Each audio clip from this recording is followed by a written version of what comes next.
Ivanka Trump utilized funds from the United States Agency for International Development, USAID, to purchase recording equipment for a White House event, according to documents from the agency. This revelation comes at a time when USAID is facing heightened scrutiny. Discussions are ongoing about potentially shutting down or drastically restructuring the agency's budget, which has brought increased attention to how it allocated its funds, particularly during the Trump administration. The news also coincides with the Trump administration's broader efforts to eliminate diversity, equality, and inclusion (DEI) initiatives across the federal government. On his first day in office, Trump signed an executive order to dismantle federal diversity programs, and Republicans have criticized USAID's spending on DEI efforts as wasteful. The documents show that Ivanka Trump used more than $11,000 in USAID funds in 2019 to purchase video recording equipment, software, and other media materials for a White House event. Specifically, $11,139 was spent in November 2019 on video-related items like software, CDs, tapes, and records. The purchase was approved by Jennifer Healy, who was serving as USAID's Deputy Chief of Staff at the time, as well as the Administrator's Office. The specific event for which the equipment was intended is not mentioned in the documents. This comes as the Trump administration moves forward with plans to significantly reduce USAID's operations. On Tuesday, the administration announced that most USAID workers would be withdrawn from the field as part of these efforts. In the following days, the White House released a list of foreign aid programs it considers wasteful, which includes a $20 million investment in a new Sesame Street show in Iraq and millions of dollars allocated to LGBTQ+ advocacy programs in countries such as Uganda and Jamaica, where LGBTQ+ rights are severely restricted. Uganda, for example, has some of the strictest anti-gay laws in the world, including the death penalty for certain offences.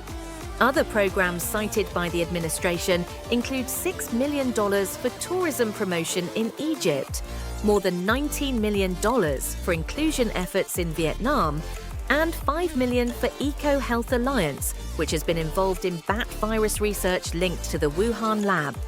The White House stated, "For decades, USAID bureaucrats believed they were accountable to no one, but that era is over," emphasizing President Trump's push to end what they referred to as waste, fraud, and abuse.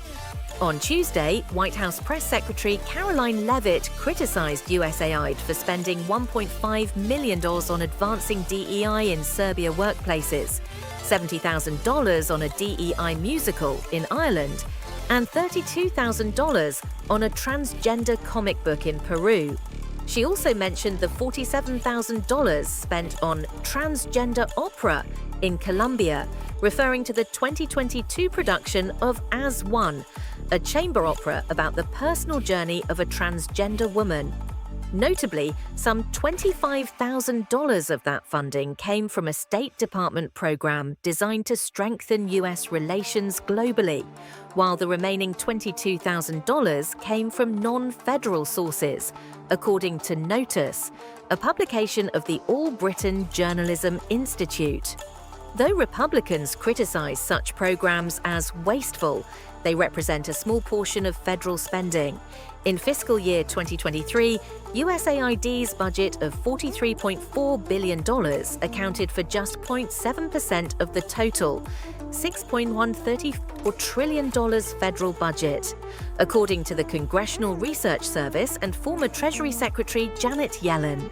A significant portion of USAID's funding is allocated to organizations like the World Food Programme, UNICEF, and non-governmental organizations such as Save the Children, rather than to diversity-focused initiatives.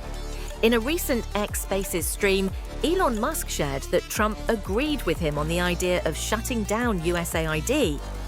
"I actually checked with him a few times, said, 'Are you sure?' 'Yes, so we're shutting it down,' Musk stated. Democrats have pushed back, arguing that such an action would be illegal.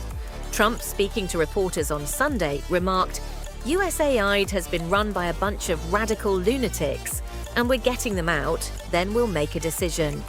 Musk, further commenting on USAID, said, "As we dug into USAID, it became apparent that what we have here is not an apple with a worm in it, but actually just a ball of worms." He continued, "USAID is a ball of worms, there is no apple, and when there is no apple, you've just got to basically get rid of the whole thing. That's why it's got to go. It's beyond repair." White House Press Secretary Caroline Leavitt echoed Musk's sentiments, telling reporters, "I don't know about you, but as an American taxpayer, I don't want my dollars going toward this crap. And I know the American people don't either. That's exactly what Elon Musk has been tasked by President Trump to do. Get the fraud, waste and abuse out of the federal government."